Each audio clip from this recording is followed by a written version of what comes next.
tadi kan ada dari November sampai November nanti kan. Itu step-stepnya dari awal sampai akhir itu kayak gimana sih sebenarnya? Ini dari sudut pandangku aja ya. Ya.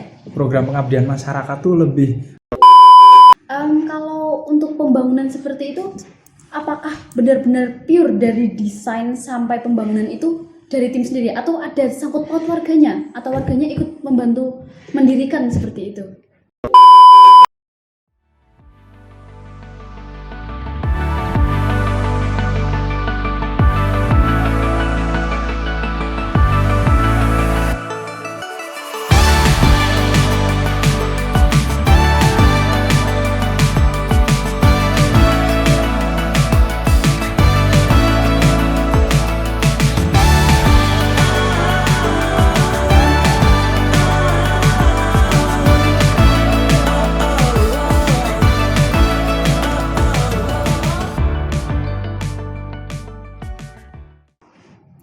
Oke, halo teman-teman, selamat datang di podcast Asta Brata. Aku di sini Vira ditemani temanku Ara.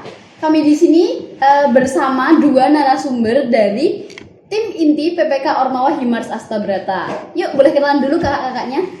Halo guys. Halo. Saya Rizky Arisaputra sebagai Ketua Pelaksana PPK Ormawa.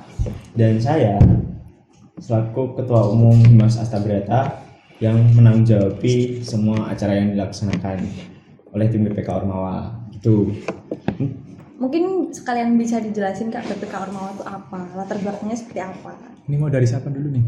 PPK Ormawa. Dari Zambi ya. Monggo kamu yang ketuanya. Ya, PPK Ormawa itu kan singkatan dari Program Penguatan Kapasitas Organisasi Mahasiswa ya. Jadi kegiatan ini tuh didasari untuk menguatkan kapasitas organisasi mahasiswa sendiri setiap kampus. Kegiatan ini adalah program mengabdi kepada masyarakat, di mana berbeda dengan KKN karena di sini program kerja yang kita buat itu full dari mahasiswa. Nah, untuk programnya sendiri ini itu diselenggarakan oleh dari Kementerian Pendidikan Kampus Merdeka, kayak gitu sih mungkin dari aku sendiri. Dari Mazam gimana tuh? Ya emang itu kan penjelasannya ya. Iya kan? Berarti ini tuh bagian dari programnya Kampus Merdeka ya Kak? Iya, itu program Kampus Merdeka yang dahulunya 2 tahun yang lalu itu tuh namanya PHP 2D. Oh iya. Nah, tahun kemarin itu mulai berganti nama jadi PPK Ormawa. Terus di tahun ini masih PPK Ormawa, dan emang dari kepengurusan himpunan pun udah merencanakan itu. Ya itu udah terdasar gitu loh. Kalau misalnya PPK Ormawa ini adalah salah satu proker dari divisi di Himars Asta Brata, yaitu pengabdian masyarakat. Itu. Ya, turun temurun ya. Kan tadi disinggung sedikit ya, PPK Ormawa beda sama KKN. Nah, yang paling jadi pembeda itu apa sih? Dari aku sih ya, mungkin yang menjadi pembeda di sini tuh ini dari sudut pandangku aja ya. Ya. Program pengabdian masyarakat tuh lebih apa ya? Yaitu tadi yang aku sebutkan, itu program kerja kita buat sendiri, kita rancang sendiri, dilandasi dengan kebutuhan masyarakat seperti apa. Dan sifatnya sendiri ini sebenarnya apa ya, ajang kompetensi gitu loh, dan bisa dibilang prestasi non akademiknya bagi organisasi mahasiswa setiap kampus yang ada, kayak gitu sih. Kalau dari aku ya, dari dasarnya aja KKN itu kan itu bersifat wajib kayak gitu loh, dan di UTB pun nggak ada KKN. Jadi kalau memang kita pengen nyari vibes kayak KKN gitu, kita bisa ikut secara pribadi gitu loh. Kayak gitu, kayak di PPK Ormawa kayak gini, atau ada pengabdian masyarakat yang dari kampus, yang dari prodi sih, lebih tepatnya prodi itu sering ngadain pengabdian masyarakat untuk bangunan-bangunan di desa atau apapun itu. Nah, kalau ini kenapa diomong mirip KKN, karena kita tuh jangka waktunya cukup panjang, dari kemarin bulan Juni itu proposal sampai bulan November besok pertengahan itu kita terakhir di tempat itu. Mungkin di desa. Tadi kan ada dari November sampai November nanti kan. Itu step-stepnya dari awal sampai akhir itu kayak gimana sih sebenarnya? Kalau step-stepnya itu, pertama kita dapat informasi dari kampus. Kalau bakal ada PPK Ormawa bakal dibuka untuk proposalnya. Lalu kita nyari tim, dan tim itu tuh sebagian besar udah ada di pengabdian masyarakat divisi di salah satu divisi di Himar Sastra Berata gitu. Jadi kita tinggal cari tim intinya yang jumlahnya itu maksimal 15 orang. Nah, kita meng-guide dari teman-teman terdekat ataupun siapapun itu yang mau masuk gitu. Terus kita ngajuin proposal dengan udah ada berkaitan dengan masyarakat sekitar dari desa yang kita tuju sama pemerintahan di masyarakat itu di desa itu gitu. Terus kita ngajuin proposal, alhamdulillah kemarin kan lolos. Jadi setelah lolos kita open volunteer gitu. Kalau lokasi buat kegiatan PPK Ormawa ini di mana sih tepatnya? Kalau untuk tahun ini kita di Desa Wisata Kampung Santan. Di Desa Wisata Kampung Santan di daerah Gosari. Panjangan, Bantul. Lebih tepatnya kita merevitalisasi bantaran sungainya, wisatanya di situ. Oke, ya. Terus apa sih yang menjadi latar belakang kenapa milih Desa Wisata Gosari itu? Kenapa milih Kampung Santan dan kenapa milih bantaran Sungai Bedok itu? Apa sih yang jadi pertimbangan gitu? Karena gini, kalau pertama ya, Bantul tuh potensinya lumayan banyak kalau dilihat-lihat untuk desa wisata. Dan untuk desa wisata Santan sendiri itu adalah desa wisata mandiri yang emang dari awalnya itu berdiri atas dasar kayak kan lebih gede itu di bagian handcraft. Iya. Kayak gitu. Jadi emang pertama kita tertarik di situ. Tapi ternyata pas datang itu ada potensi lain yang bisa kita gali gitu loh. Dari kekayaan alamnya kayak gitu. Dan itu tuh salah satunya adalah bantaran sungai. Nah, dengan potensi itu yang di tahun 2019 kemarin itu udah pernah dilakukan kegiatan di situ, kita melihat oh ini tuh sebenarnya bisa dikembangin lagi loh gitu. Jadi dari situ kita coba ngobrol sama warga dan dari tingkat kelurahan juga begitu. Berarti PPK Ormawa ini emang dibuka dari kampus Merdeka untuk seluruh mahasiswa dari seluruh semester, bebas ya? Gini ya, mungkin izin masuk ya. Untuk PPK Ormawa sendiri itu memang diperuntukkan satu Indonesia, kan sifatnya itu regionalnya nasional. Terus diperuntukannya sampai semester berapa itu, yang penting mahasiswa itu tuh masih menjadi mahasiswa aktif di kampusnya seperti itu ya, bisa dibilang mungkin sampai semester 7 mungkin. Berarti angkatan berapapun bisa masuk dalam tim ya? Bisa banget. Terus sebelum turun ke desa secara langsung itu kan pasti sebelumnya ada persiapan ABC banyak ya.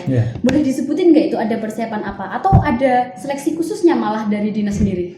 Mungkin gini ya, dari pertama kali sebelum kita ngebentuk tim ya, itu tuh ini kan program itu kan sebenarnya turun-temurunnya dari yang tadi dibilang sama Mazam itu kan dari divisi pengabdian masyarakat ya. Jadi sudah turun-temurun.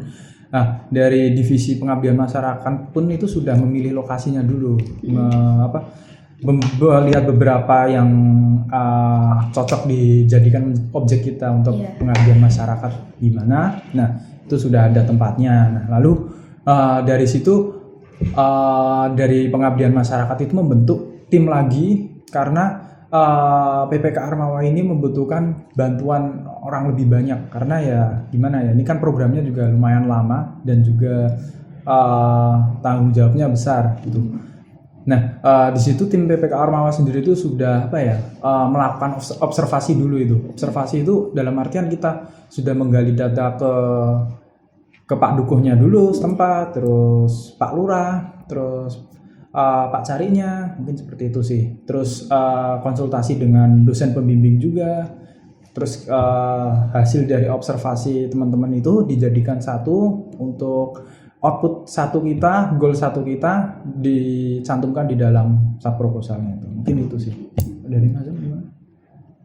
Cukup. Selesai boleh. Belum. Terus kalau prokernya sendiri kan ini PPK Ormawa dari Himpunan Mahasiswa Arsitektur. Nah, prokernya itu apakah selalu yang berhubungan dengan arsitektur seperti semuanya pembangunan ini itu, atau ada proker-proker yang mencakup umum, mencakup warga, jadi seperti perayaan HUT kan kemarin Iya. habis 17 Agustus atau ada acara lomba-lomba desa seperti biasa gitu. Apa nih? Jadi tidak melulu kita terjun ke lapangan untuk mengerjakan fisik. Ada beberapa kayak ya kita istilahnya kalau pengabdian masyarakat itu perlu namanya emosional, pendekatan ke masyarakat gitu ya. Mungkin beberapa yang sudah kita lakukan itu di Agustusan kemarin itu kemarin dari tim PPK Ormawa sudah sempat menimbrung membantu melancarkan acara dari desa tersebut sendiri. Nah, tidak hanya itu juga di tim juga itu tuh apa ya istilahnya meriset juga apa ya istilahnya keperluan-keperluan dalam desa itu sendiri untuk kedepannya seperti apa harapan yang sesuai dengan kita tuh agar lurus terus begitu loh. Itu sih dari Mas. Sebenarnya untuk proker ya, judul pun kita nggak harus membawa arsitektur sebenarnya. Kita dibebaskan untuk judul, tapi karena pembelajaran kita kan di situ, kita belajar lebih tuh di bagian arsitektur, kenapa tidak gitu loh. Lebih menguasai juga ya. Lebih menguasai di bagian itu pastinya kan. Jadi kenapa tidak kita menanamkan beberapa kayak ada konsep-konsep arsitekturnya di situ. Tapi di situ juga kita nggak cuma pengembangan fisik doang, tapi kita ada kelembagaan juga. Semuanya emang benar-benar kita coba bantu gitu. Kita bantu promosi juga kayak gitu. Berarti macem-macem ya, nggak melulu berputar di situ ya. Iya. Sama mungkin ini, tadi kan dijelaskan bahwa program ini adalah bagian dari Kampus Merdeka. Kemudian apa saja kontribusinya dan apakah tim ini tuh berjalan sendiri ataukah dari tim Kampus Merdekanya itu ada pendampingan atau support fasilitas atau apa seperti itu? Mungkin Karena ya. ini programnya Kampus Merdeka kan. Ya pada dasarnya kan memang program yang diajukan dari Kampus Merdeka dulu itu namanya PHP 2D. Nah, bentuk dukungan dan bantuan dari Kampus Merdeka sendiri itu sebenarnya bermacam-macam sih. Dari pertama kita lolosnya proposal itu di situ kita sudah ada namanya sosialisasi dulu pelaksanaan PPK Ormawa seperti apa. Lalu berikutnya kayak ada istilahnya konsultasi coachingnya itu sendiri pun alhamdulillah kemarin ini udah ada hashtag 2-nya itu hari Kamis kalau nggak salah itu sih. Terus tambahan dalam bentuk fisiknya mungkin ya itu kita lolos hibah juga, dana hibah itu sebesar 40 juta mungkin untuk melaksanakan pengabdian ini gitu sih. Gimana? Mungkin berarti kesimpulannya dari Kampus Merdekanya sendiri berarti support mulai dari pendampingan hingga support finansial juga ya.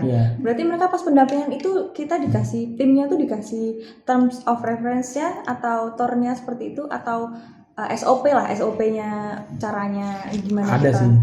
seperti itu ya.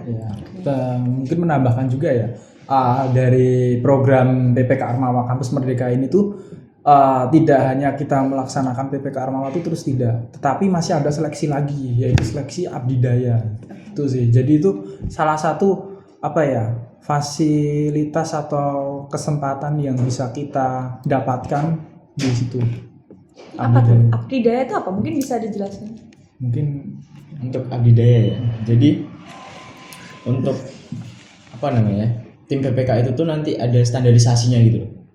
Kayak gitu. Jadi kalau dia bisa masuk abdidaya tuh kayak dia tuh berarti mencapai standar itu gitu. Jadi kayak juara 1 gitu loh kasarannya.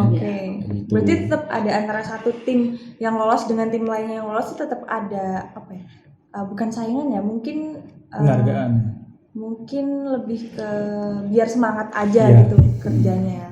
Bisa jadi contoh untuk tahun depan juga gitu. Karena seleksi PPK Ormawa itu tidak hanya sebatas administrasi yang berupa proposal lalu presentasi itu tidak, tetapi masih ada seleksi yang abdidaya ini. Abdidaya ini kan tiket emasnya puncak closingannya dari PPK Ormawa itu sih. Kalau dari tadi kan dijelaskan proposal nih, kita balik lagi ke awal. Proposal itu penyusunannya seperti apa dan yang kita masukkan ke dalam proposal tuh apa aja sih? Mungkin tips triknya juga biar lolos tuh apa ke depannya.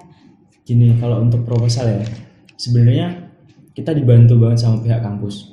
Jadi emang kita tuh ngumpulin data-data tentang judul, alasan-alasannya, data kayak existingnya semuanya. Terus kita masukin ke salah satu sub proposal yang dikasih sama pihak kampus juga. Nanti tuh kita kirim. Ntar yang buat itunya proposalnya tuh dari pihak kampus. Baru dijadiin dari satu kampus itu jadiin satu proposal besar. Nanti dikirim satu doang itu. Oh, berarti tiap kampus itu bisa mengirim lebih dari satu tim. Ya, Bisa banget. UTY sendiri kemarin ngirim berapa tim, Kak? Kalau UT sendiri aku kurang tahu ya. Kemarin. Yang jelas dari arsitektur itu satu tim dan itu lolos gitu. Iya. Jadi lolos juga dari beberapa sub proposal yang ada. Itu tuh ada 2 proposal yang lolos gitu. Oke, berarti UTY kemarin jadi satu proposal tapi isinya 2 tim gitu ya? Enggak, banyak. Oh, banyak. Ini ya mungkin untuk tim yang mengajukan itu kan dari masing-masing jurusan, tetapi tidak semua jurusan memajukan. Kalau kemarin itu seingat saya itu ada 6 sampai 7 jurusan yang mengajukan proposal ormawanya. Kampus dulu berarti. Kampus. Okay. Kemudian diseleksi, alhasil dari kampus UTY yang terseleksi itu ada 2 prodi, yaitu PWK sama kita arsitek. PWK tuh perencanaan Wilayah wilayah dan kota. kota. Oke. Kalau balik lagi ke urusan proker tadi, kan nggak semua prokernya berhubungan dengan arsitektur gitu ya. Yeah. Terus tadi disebutkan juga contoh proker yang tidak berhubungan dengan arsitektur seperti perayaan malam tirakatan atau senam dan lomba-lomba. Nah, kalau proker yang berhubungan sama arsitektur tuh ada apa aja sih? Mungkin gini ya, dari proker yang kita cantumkan proposal itu tuh ada beberapa yang sangkut pautnya tetap kita terfokuskan ke arsitektur itu. Kemarin sebenarnya dari kami juga itu sudah melakukan dua kali sosialisasi FGD itu terkait untuk pemaparan program kita. Yang kedua itu terkait hasil desain yang kita buat itu ya. Kemarin dari kegiatan yang sudah berjalan itu ada objek fisik yang sudah terbangun, itu ada beberapa, yaitu warung, terus tempat workshop itu sudah mulai terlihat, terus pemagaran juga. Nah, ini rencana besok minggu ini akan melanjutkan pemasangan gapura itu. Oh iya. Kalau untuk pembangunan seperti itu, apakah benar-benar pure dari desain sampai pembangunan itu dari tim sendiri, atau ada sangkut paut warganya, atau warganya ikut membantu mendirikan seperti itu? Kalau desain ya, kalau mendesain itu full dari tim sih, Mbak. Full dari tim sendiri. Cuman kalau membangun yang jelas itu dibantu masyarakat. Karena kan tujuan kita di sini itu kan adalah membantu masyarakat untuk menghidupkan asetnya kembali gitu di kampung itu. Berarti benar-benar kerjasamanya itu 50-50 ya, adil gitu, masyarakat lebih banyak tenaga kayak gitu. Kalau untuk respon masyarakatnya sendiri, mungkin dari pertama perkenalan juga PPK Ormawa itu apa sih? Mungkin dari warganya tuh kebingungan nggak sih kita tuh sebenarnya niatnya ke situ mau ngapain dan pekerjaannya apa aja, feedback ke mereka tuh apa gitu. Jadi kalau yang itu kan banyak juga yang ngira kita tuh KKN gitu. Iya. Kan? Nah, dari situ aja ini baru banget gitu loh untuk nama PPK Ormawa. Nah, dan di situ ya kita mulai sosialisasi. Kita harus ngasih tahu kita tuh mau ngapain sih. Kayak yang FGD pertama, terus ada FGD kedua, terus ada di malam tirakatan juga penyampaian desain waktu itu. Terus kita udah juga diskusi untuk kelembagaan sama per RT. Nah, sampai saat ini kita udah diskusi ke kelurahan juga untuk masalah-masalah yang ada. Dan dari situ pun kita juga membawa masalah-masalah itu kita ke dinas juga. Jadi agar semua bisa terselesaikan gitu. Berarti tim PPK Ormawa ini nggak bergerak sendiri ya, berarti ada tim intinya, tim PPK Ormawa. Terus tadi katanya ada volunteer juga, sudah dijelaskan tadi ada volunteer. Kemudian untuk linknya bisa ke dinas pariwisata seperti itu ya? Dinas pariwisata. Kemudian adakah dosen pembimbing atau dari tadi kampus Merdekanya? Kalau dosen pembimbing itu ada dari kampus, itu yang prodi arsitektur juga, itu Bu Endah Tisna. Lalu untuk dosen yang membimbing kami untuk PPK Ormawanya itu ada Pak Puji, kayak gitu. Lalu ada yang di Abdi Daya juga itu kan yang Bilmawa ya, itu yang emang dari diktinya itu ada Bu siapa tuh? Bu Minar Bintarti ya. Oh, iya. Minarti ya. Berarti yang memberikan sosialisasi terkait tadi ya, term of reference-nya Iya. kegiatannya. Oke. Terus dalam proses pelaksanaan PPK Ormawa ini apa sih yang menjadi kendala yang paling sering terjadi gitu loh? Mungkin ada miskom 1-2 kali, atau kan karena tadi buat desain ya pure dari mahasiswa sendiri, ataukah pernah ada cekcok, aku pengen desain ini, aku pengen desain ini, lalu gimana sih cara mengatasi itu, mengatasi perselisihan yang mungkin kecil-kecilan itu? Biasalah kalau mahasiswa mengeluarkan pendapat terus ada yang beda gitu, gimana sih caranya? Jadi gini, kalau untuk masalah-masalah kayak gitu ya, jadi kita setiap selesai acara apapun itu kita bakal ada evaluasi gitu. Jadi jangan sampai masalah itu jadi gede. Tapi mungkin masih ada miskom kayak gitu. Karena aku lihat juga untuk sumber daya manusia tuh untuk anak-anak kaum sekarang loh, itu tuh jarang banget yang bisa nyampein pendapatnya gitu. Kayak gitu. Jadi kayak dipendem, tahu-taunya ngobrol sini jadi meledak gitu. Kayak gitu. Mungkin lebih ke perbaikan di komunikasi kayak gitu. Berarti mengatasinya tadi pakai evaluasi gitu ya? Evaluasi per setiap acara gitu. Baik. Nah, kalau untuk acaranya sendiri nih, kegiatannya tuh sebenarnya itu kan berpusat di daerah bantaran sungai ya Kak, untuk fokus ke area ekowisatanya. Untuk kegiatan mahasiswanya sendiri, apakah mobilitasnya itu seperti apa? Apakah selama dalam periode 3 bulan itu kita terus menerus di sana, atau kita ke sana kalau ada project aja, atau gimana? Ini ya, mungkin untuk timelinenya itu sendiri dari tim itu tidak memaksa untuk semua itu harus bergerak setiap hari pun tidak, karena di sini kan kemarin itu kan kebetulan dari tim juga itu kan ada juga yang kuliah pendek semester antara, terus ada juga yang bekerja ya. Mungkin dari kesibukan teman-teman ini, kita kegiatan di desa itu seminggu 3 kali itu gitu. Itu pun gimana ya, dalam namanya proses kita melaksanakan kegiatan tuh ya mesti ada lah kendala-kendala kayak gitu yang tetap ada kayak gitu, entah itu tadi yang miskomunikasi ataupun permasalahan cekcok antar anggota ataupun dari warga ke tim juga mungkin ya. Jadi kalau kira-kira 3 hari, setiap minggu 3 hari ke desa itu sudah rutin terjadwal gitu ya berarti? Iya sudah sih, dari semenjak masuknya bantuan tim itu yang volunteer itu tadi, kita 3 kali seminggu itu. Sebelumnya kita masih setiap 1 minggu doang. Karena gini, kalau semisal kita hanya mengerjakan Sabtu Minggu, itu pada dasarnya karena kita ke sana masyarakat situ tuh bisanya bergerak di hari weekend saja. Karena kan mayoritas kan karena gotong royong ya, misalnya weekend. Jadi kita tambah hari Rabu untuk kita sendiri yang bergerak secara. Karena kan mayoritas di sana kan pekerjaan masyarakat kan buruh kan, dimana hari weekend itu beliau-beliau mereka masyarakat itu adalah waktunya menerima apa ya, honorarium mereka gitu. Jadi kalau mau nggak mau dari tim itu harus bergerak sendiri tanpa warga, karena kalau tidak begitu outputnya tidak terrealisasikan. Tapi sejauh ini warga masih antusias ya untuk membantu proses pengerjaan ini? Ya antusias sih, mereka sangat mendukung sih. Ada beberapa ya mungkin apa ya, ada beberapa keinginan warga yang tidak dapat kita realisasikan di tim ya, karena memang apa ya, keterbatasan waktu SDM sekaligus. Sekaligus apa? Sekaligus dana mungkin. Dana. Dan juga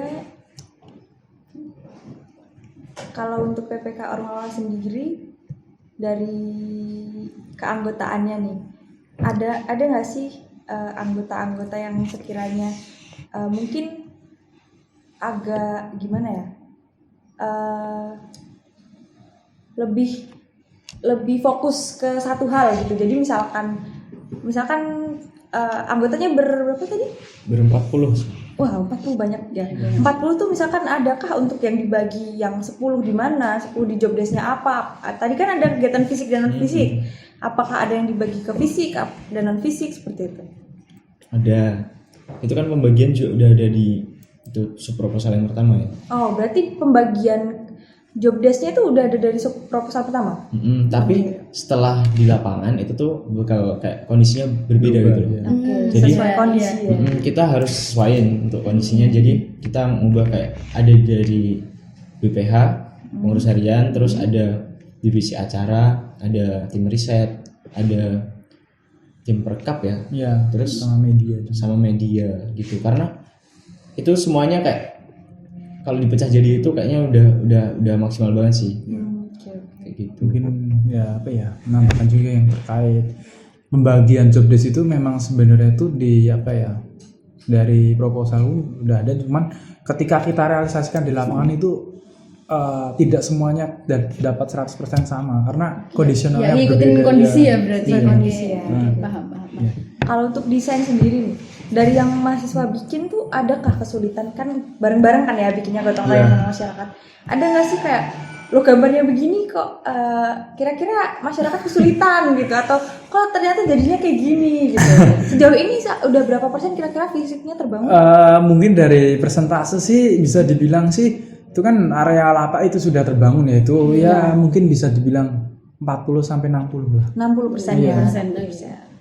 Ada nggak tadi? Ya terkait samanya tidak dengan lapangan di desain itu tuh pasti ada, karena gini, pertama kita melihat dari pendanaan yang ada, kedua kita melihat SDM masyarakat seperti apa, yaitu ketiga adalah tentang pola pikirnya desainnya anak-anak arsitek sendiri kan. Ini desain-desain ini kan dipegang per anak ada nih. Iya. Nah, mereka ada sudut pandangnya sendiri-sendiri nih kayak gimana Iya. gimana. Tapi ketika direalisasikan di masyarakat, ya mungkin ada Agak berbeda nih. ya. Jadi Mas Amji gimana? Apa tadi? Yang itu tadi yang apa? Misdesign Iya, antara misdesign. Realisasinya di lapangan. Karena gini, kita tuh masih mahasiswa juga ya. Kita mungkin ada beberapa yang udah sering project gitu. Iya. Kalau yang masih belum itu dia kayak masih ngangan-angan kalau Masih gambar. buku gitu. Kayak Acuannya. kayak gini bisa nih katanya. Padahal ternyata enggak gitu. Iya. Penggunaan material pun bisa aja salah. Misal ya yang paling itu kemarin tuh kan di sana kan ada bekas bangunan yang gentengnya masih bisa dipergunakan. Iya. Nah kayak gitu. Tapi dengan genteng tanah liat itu nggak bisa dibuat kayak di bawah 30 derajat gitu. Oke. Kayak gitu. Nah dari situ kan jadinya agak ternyata jadi pembelajaran juga di situ. Nah jadi kalau misalnya ngambil judul dari proposal itu tentang jurusan kita juga, itu tuh bisa untuk belajar juga gitu loh. Iya, Kayak berarti gitu. teman-teman mungkin yang lebih pernah bekerja di lapangan sebelumnya bisa ngajarin ke teman-temannya yang belum pernah ke lapangan Dan sebelumnya. itu juga masyarakat sekitar pasti lebih paham gitu loh. Oh iya, Iya, iya, Kayak sih, gitu. tentunya. Kayak misal kita ini cocoknya pakai apa nih kayak gitu. Kayak gitu. Jadi emang belajar dari orang sekitar kita itu penting banget gitu.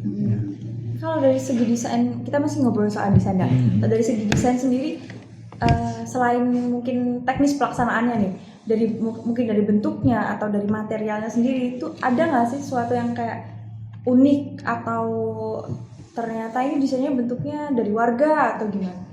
Kalau untuk material kita tuh untuk gapura juga kita pemanfaatan bambu yang ada di bantaran sungai itu. gitu. Oke. Berarti bambu tuh banyak tumbuh di daerah bantaran sungai itu Ya ya? itu banyak banget. Jadi kayak bambunya ada beberapa jenis yang warga juga ngasih tahu kita kan jadi tahu kayak apus, Jenis bambu gitu ya? apus, ulung, ulung apa. Nah terus ada bambu petung kayak gitu. Jadi kita juga tahu bambu. Ini tuh bambu apus, bambu ampel kayak gitu loh. Sekaligus kelemahan kelebihannya masing-masing kan? Jadi kita bisa belajar juga di situ sampai ke pengawetan bambu semuanya gitu. Oh, berarti ada treatment khusus sendiri ya untuk material? Karena warga pun punya cara sendiri buat ngawetin bambu. Ada yang direndam, ada yang gitu ya. dikasih cairan oli, terus ada yang disemprot minyak atau apa gitu. Berarti saling belajar ya antara Ya. tim PPK sama masyarakat dan juga masyarakat ke tim PPK-nya. Ya, karena pada dasarnya kalau semisal terkait pengawetan bambu itu sendiri tidak dilakukan kayak gitu, karena bambu ini adalah salah satu bisa dibilang material yang paling manja karena treatmentnya harus perlu dalam gitu loh. Harus banyak treatmentnya Bahkan gitu ya, ya. bahkan tukang pun ada sendiri khusus karena Oh. ya bambu itu halnya apa ya? Gampang kalau orang Lapuk. ya gitu. Tapi keren ya, berarti materialnya kalau dari bantaran secara langsung gitu tinggal Iya. manfaatin aja. Oke. Nah, pertanyaan terakhir nih, apa yang diharapkan oleh tim PPK itu sendiri ketika kegiatan ini sudah selesai? Mungkin ya dari aku sendiri selaku ketua pelaksana itu ya harapannya desa wisata yang bantaran sungai ini bisa seperti sebelum pandemi itu bisa bangkit lagi, bisa mulai tenar lagi, terus juga dari organisasi mahasiswa arsitektur ini, himpunan ini masih terjalin kerjasamanya, dan juga apa yang kita ciptakan di sana itu menjadi asetnya kampung gitu loh, aset emasnya. Mungkin gitu sih dari Mas. Kalau aku sih lolos abdidaya sih. Oh gitu ya. Iya. Amin. Kalau misalnya kita udah lolos abdidaya berarti kan itu udah dibuktikan kalau kualitasnya emang bagus gitu. Oke. Kayak gitu. Karena penilaiannya nggak cuma sebatas selesai acara, tapi keberlangsungannya selanjutnya tuh Setelahnya, kayak setelah kita selesai di situ ya. ya kayak semuanya tuh harus sustainability gitu loh. Sustainability, Ya, oke. kayak gitu. Mungkin ada tambahan nih buat penonton podcast nih. Ini kita kan di penghujung kegiatan kan nanti bakalan ada yang namanya apa? Kegiatan closingan kita itu namanya Eco Wisby Festival tuh. Eco-Wisby Festival. Masih di spill sedikit. Itu. Tapi Spoiler. info sisanya nanti ya. Stay tune aja ya buat penonton semua. Sama boleh diikutin sosmednya Iya. PPK Ormawa. Boleh di follow guys di Follow di sini. sini. Himas Namanya juga adalah ada. PPK Ormawa Himas 23 Iya. gitu. Dan juga jangan lupa akun TikToknya. Ya. Iya. Jadi ada yang ya Iya. Ada Cek aja surprise. sendiri, oke. cek sendiri guys. Ya, cek sendiri ya. Jangan lupa pokoknya nanti tunggu keseruannya di bulan November. Akhir kegiatan kita seperti apa? Stay tune terus di Instagramnya PPK Ormawa maupun akun TikToknya. Iya. Mungkin gitu sih Stay dari. tune ya Iya. teman-teman. Ya. Oke. Makasih Kak Ariski dan Kak Zam sudah mengisi podcast kali ini, sudah berbagi sharing-sharing ilmunya. Semoga bermanfaat buat tim PPK kedepannya besok juga. Siapa tahu nih bakal lanjutin proyeknya Yoi, di ya, Bantaran amin. Sungai. Harapan juga sih itu, Mbak. Oke. Sekian podcast kali ini. See you di episode selanjutnya. Ya, terima kasih.